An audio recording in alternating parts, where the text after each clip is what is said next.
Loadout review. Alright, so this week I have been looking at a new addition to the game, which is relatively new, is the Krag. And there's a lot of people playing the Krag now, and a lot of people saying that it's very good, which it is. So I will dive a little bit deeper into that. So this is the beast that I have been playing for like 15 games or so during a week, and it's a Krag, as I said, and actually I do prefer the Krag bayonet over their normal Krag due to the loadout configuration. Because if you just play the Krag and for example a regular pistol that doesn't have long ammo, then you would run out of ammo very quickly. So many people play the Krag with the Sparks pistol or even dual Sparks pistol. If you have dual Sparks pistols, then you have 34 spare ammo, which comes in very handy because this gun has a high rate of fire, pretty much like the Vetterli actually, but a higher bullet speed. Obviously, if you play this loadout on the picture here, you need to have the Quartermaster.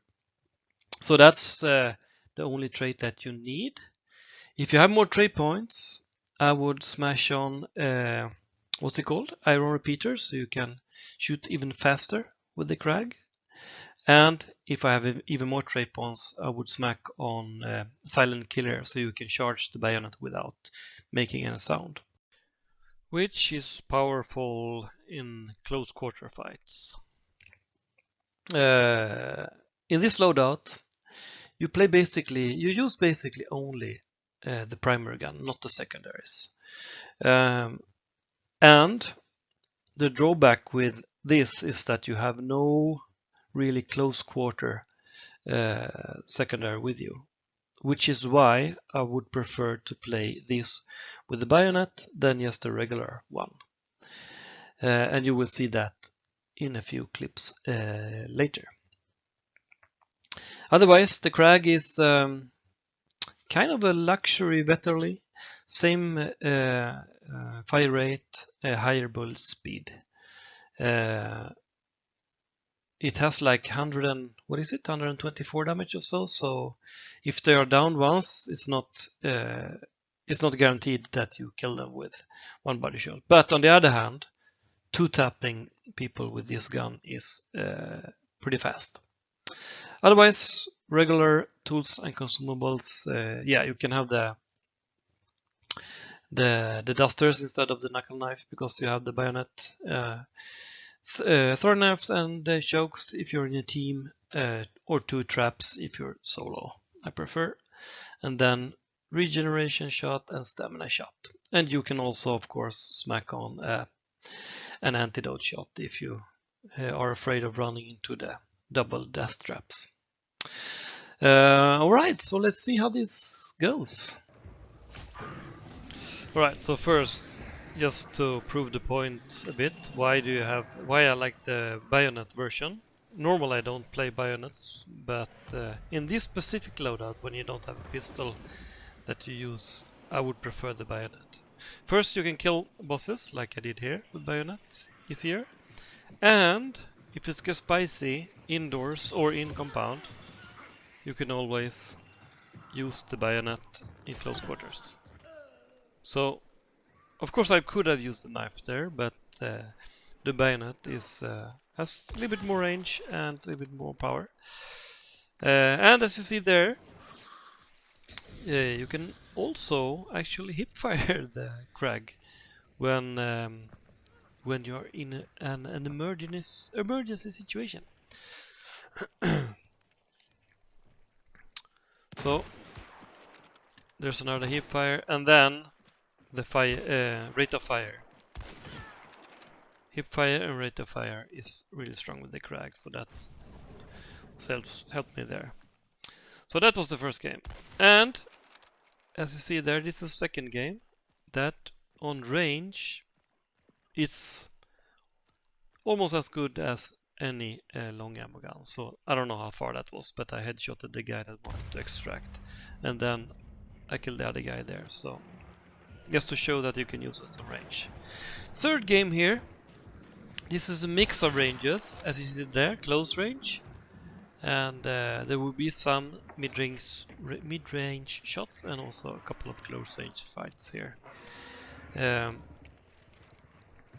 So this was a single boss and everyone showed up here. So I don't know why he rests now, but gives me a free kill. And then there's a team outside as well.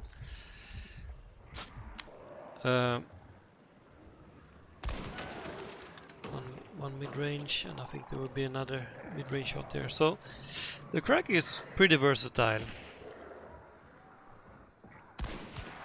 Yeah, even a long-range shot there. But then the problem is of course close range. As you see here, I managed to kill this guy after a dance, but he could have easily killed me with the shotgun there.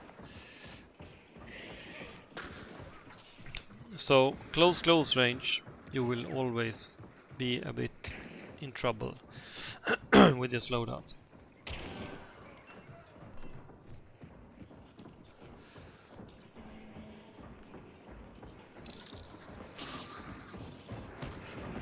Managed to get the flash there.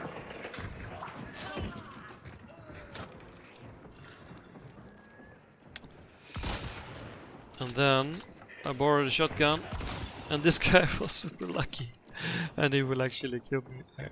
So GG's. So that was the third game, and then we have a game in the night here. I snuck up on two guys that were close to water and killed them. I'm only showing the UC bits here, but this was actually a 12 kill game as a solo. And here you see the fire rate. That's the big advantage with that Krag. And they were beetling. And I found the beetle guy. He was sitting in a bush. So in this game I play as you should with the Krag, rotating a lot, keeping my distance. That's the preferred playstyle with this loadout, I think. So here a guy rush up out of nowhere, managed to get him. Yeah, so rotate, keep your distance on mid-range at least, then this loadout shines. So this was also a single boss, and every team showed up in the same location. He was hiding behind the wall there. I guess he thought it was safe. A trap kill.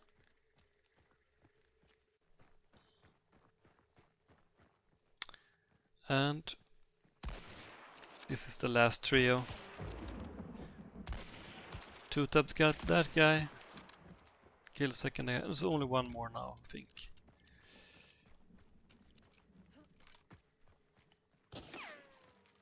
Oh, help.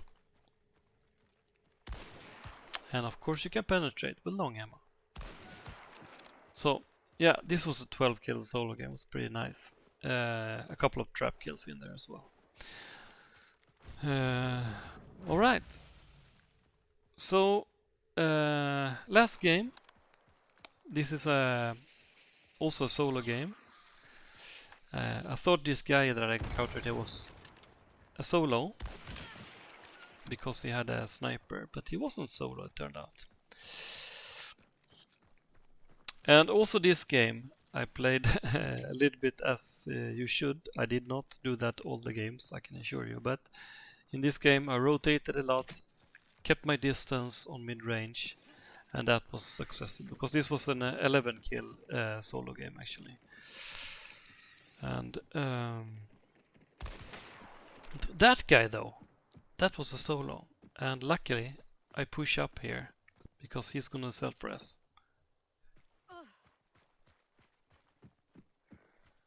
He self-res, and I managed to get there in time. I think this solo actually killed a trio that was included the guy that I killed first, because I saw two more bodies here. And he has a level marksman and a dodge, so he must burn. And then the last bounty team came as well. Kill one with the dynamite there. And then he had a token, which makes the wall bang much easier.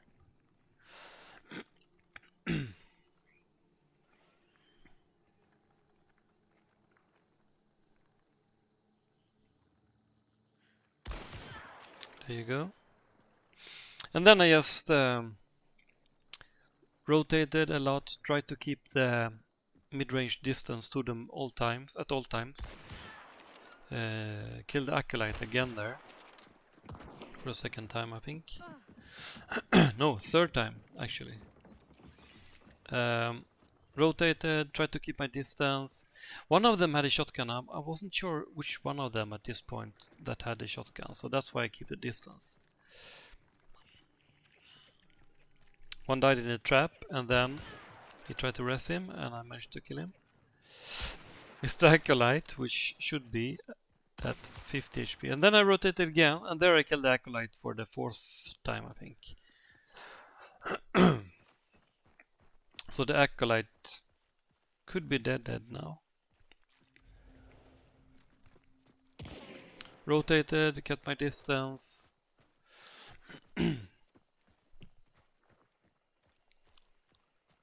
And got the second guy again there. So there's one more dude alive in this team. Slurping their bounty to see where he is. Still red as you see, so he's in there somewhere.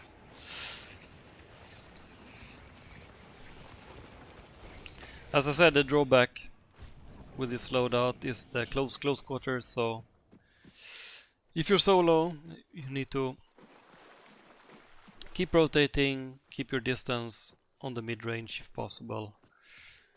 Stay away from the close range. If things get spicy, you can use the bajonett. He peeks again here, which is a mistake. So that was an 11 kill solo game versus trios with Krag and double spark pistol loadout. Krag bajonett. So after playing this like 15 games or so, of course you didn't see the games where I just died, because the drawback with this loadout is, I would say, close quarters. Because if you're up against shotguns in compounds, obviously you are at a disadvantage. You can charge them with the bayonet. Oftentimes you lose against a shotgun, but sometimes it works. You can two-tap people, but I mean it's harder in compounds. You can switch to the secondaries, but the reload time of the Sparks pistol is just forever. So yeah, many rounds, as I said, I just lost in close quarters, but I had a couple of really nice games also as a solo. It's not a cheap loadout, but I would give this in team, in Bounty Hunt, I would give it 5 stars out of 6.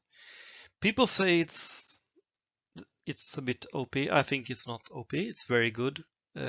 If you're 3 persons playing the same loadout like this, if you're out in the open, there's almost no one that can touch you, because if you're 3 guys you can just spray bullets down range with this gun, and it's really hard to get to you.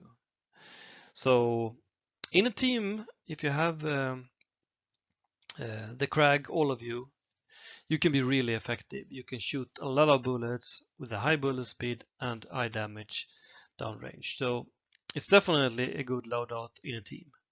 I played it a lot as a solo, and it's not so good in solo. I had one 12 kill game and one 11 kill game, as you saw, but still most of the times I just died because when you get rushed, you have no really scary thing that you can fend off 3 hunters rushing you.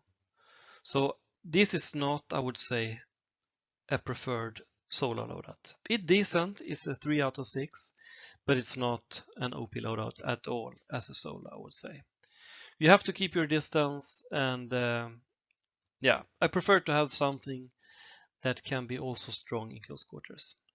And I think in quick play this would be like, normally I wouldn't pick this in a quick play, maybe 2 out of 6 stars. But I think this loadout shines mostly in team, so it's a 5 out of 6. Still, it's not, I think, it's not the strongest long ammo gun. I still would pick the Mosin over the Krag, and then would have like a pistol with fanning, or a semi-auto pistol or something, or even a Dolch if you want to be a sweat lord. So I think a Mosin is still the king of long ammo, I would say, and then the Krag comes in second, I would say. All right, so it's a good loadout. It's 5 out of 6 stars for teams, and yeah, there's a lot of people playing this now, so I think this will ease down after this quest line that is running now. All right, so that's the Krag. See you later.